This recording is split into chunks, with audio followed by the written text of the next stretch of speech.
Number 22 آیا کریمہ number 31 اور 32 نحمدہ ونصلی ونسلم علی رسولہ الکریم اما بعد فاعوذ باللہ من الشیطان الرجیم بسم اللہ الرحمن الرحیم والذی اوحینا الیک من الکتاب هو الحق مصدقا لما بین یدی ان اللہ بعبادہ لخبیر بصیر ثم اورثنا الكتاب الذين اصطفينا من عبادنا فمنهم ظالم لنفسه ومنهم مقتصد ومنهم سابق بالخيرات بإذن الله ذلك هو الفضل الكبير صدق الله العظيم والذي اور جو اوحینا ہم نے بیجی بذریعہ وحی الیکا آپ کی طرف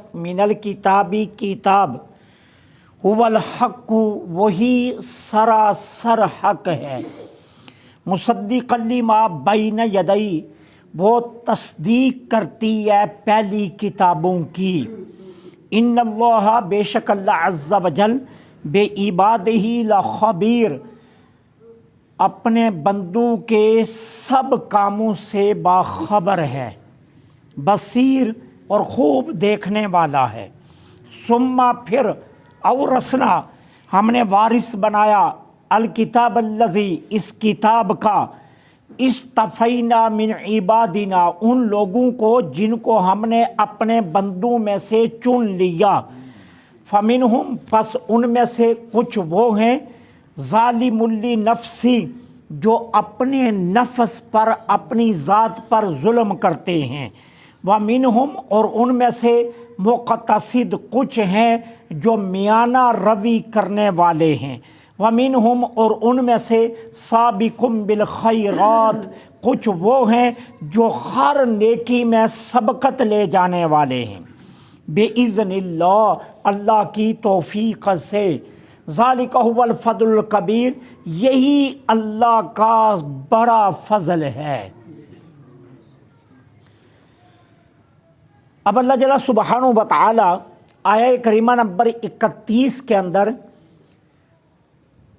عنوان میں ختم نبوت کا اعلان بھی ہے، ختم نبوت کی گواہی بھی ہے اور قرآن کریم کی صداقت اور اس کے سچی کتاب ہونے اور پہلی وہ کتابیں جن میں تحریف نہیں ہے ان کے سچے ہونے کی دلیل بھی بیان کی جا رہی ہے۔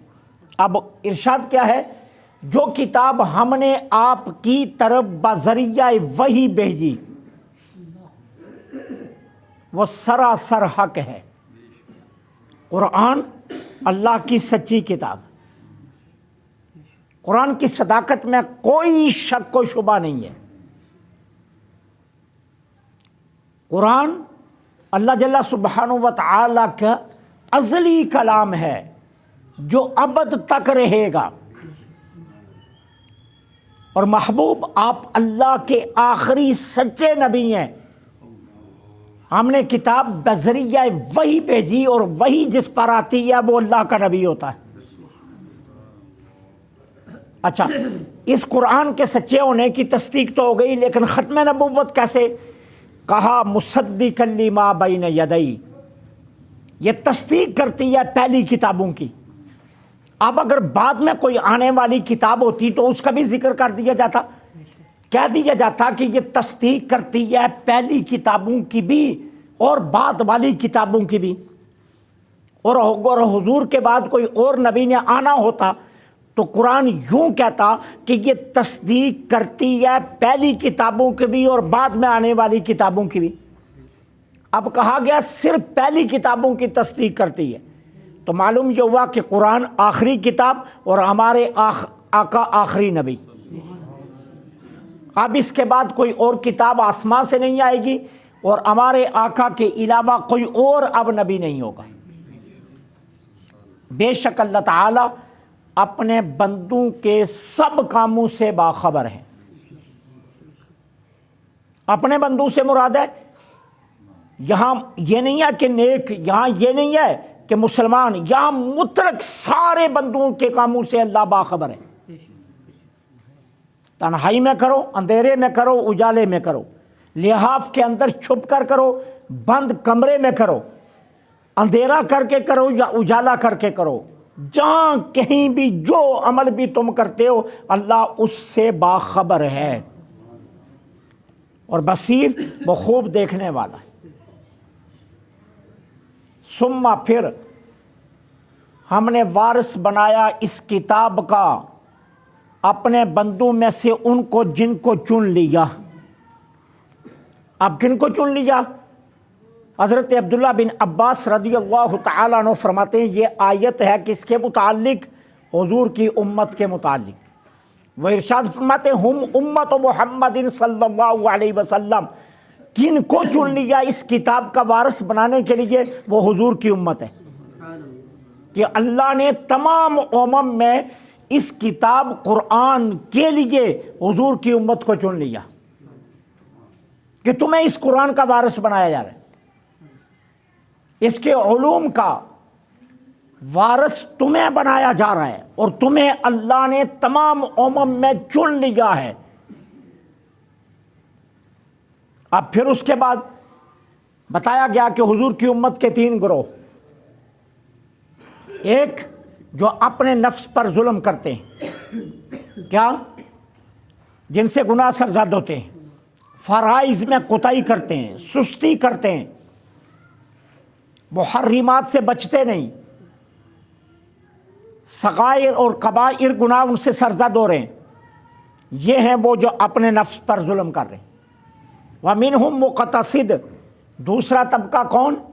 وہ ہیں کہ جو فرائض میں سستی تو نہیں کرتے، فرائض میں سستی نہیں کرتے، محرمات کے نزدیک بھی نہیں جاتے، حرام چیزوں کے قریب بھی نہیں جاتے، لیکن مستحبات میں ان سے کوتاہی ہو جاتی ہے اور کبھی کبھی ناجائز کاموں میں بھی چلے جاتے ہیں. یہ ہے میانہ روی والے.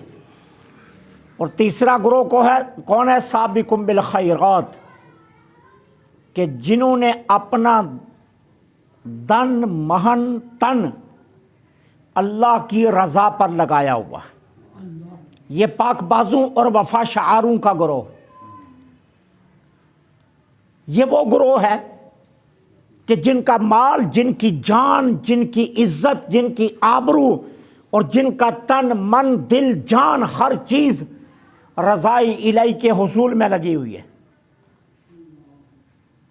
دنیا کی لذتوں سے انہیں کوئی غرض نہیں ہے. مشاغل دنیا ایک لمحے کے لیے انہیں اللہ کے ذکر سے غافل نہیں کرتی. وہ ہر لمحے اپنے رب کی یاد میں رہتے ہیں اور اپنا سب کچھ اس کی رضا پر لگایا ہوا ہے.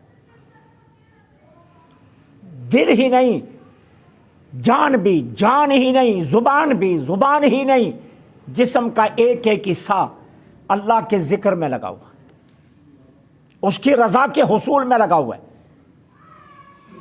جان کی بازی لگا رہے ہیں کہ ہمارا رب راضی ہو جائے، مال قربان کر رہے ہیں کہ ہمارا رب راضی ہو جائے، سب کچھ بانٹ رہے ہیں کہ ہمارا رب راضی ہو جائے.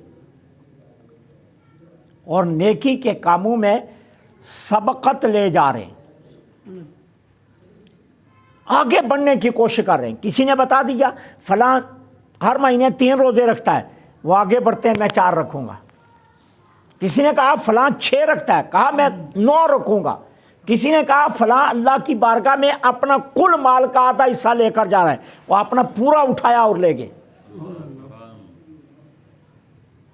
کسی نے کہا فلاں اپنی جان دینے لگا، اپنے بچوں کو بھی پکڑا اور بچوں سمیت قربان ہو گئے. اپنا سب کچھ اللہ کی رضا پر لگایا، صرف اس مقصد کے لیے کہ رب راضی ہو جائے. کربلا میں حسین نے یہی کہا نا، 71 لاشیں اٹھا کر آسمان کی طرف دیکھا اور کہا مولا اگر اس حالت میں تو حسین سے راضی ہے تو حسین راضی ہے. حسین کو کوئی گلہ نہیں ہے، کوئی شکوہ نہیں ہے کسی قسم کا بھی. اگر اس حال میں تو حسین سے راضی ہے، حسین راضی ہے.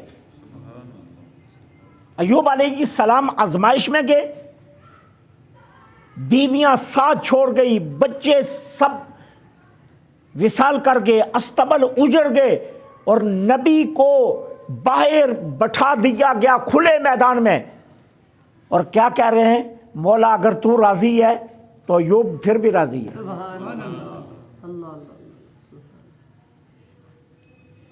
یونس مچھلی کے پیٹ کی تاریکی میں چلے گئے، اور مچھلی کے پیٹ کے اندر کہا مولا اگر یونس سے یہاں تو راضی ہے تو یونس راضی ہے۔ یوسف 7 کوٹریوں میں بند ہوئے اور کہا مولا عصمت نبوت بچا لے، باقی اس حال میں بھی یوسف راضی ہے۔ اور پھر جیل خانے میں گئے تو کہا مولا نبی ہوں لیکن اگر تو جیل میں رکھ کر راضی ہے تو میں راضی ہوں۔ تن من سب کچھ قربان کر دی رب کی رضا کے لیے۔ یہ ہیں وہ لوگ، یہ تیسرا گروہ ہے، سابقون بالخیرات، جو ہر نیکی میں سبقت لے جانے والے۔ اور ساتھ ایک جملہ کہا، کیا دیا قرآن نے؟ بِإِذْنِ اللہ، کہا یہ سب کچھ اللہ کی توفیق سے، اللہ کی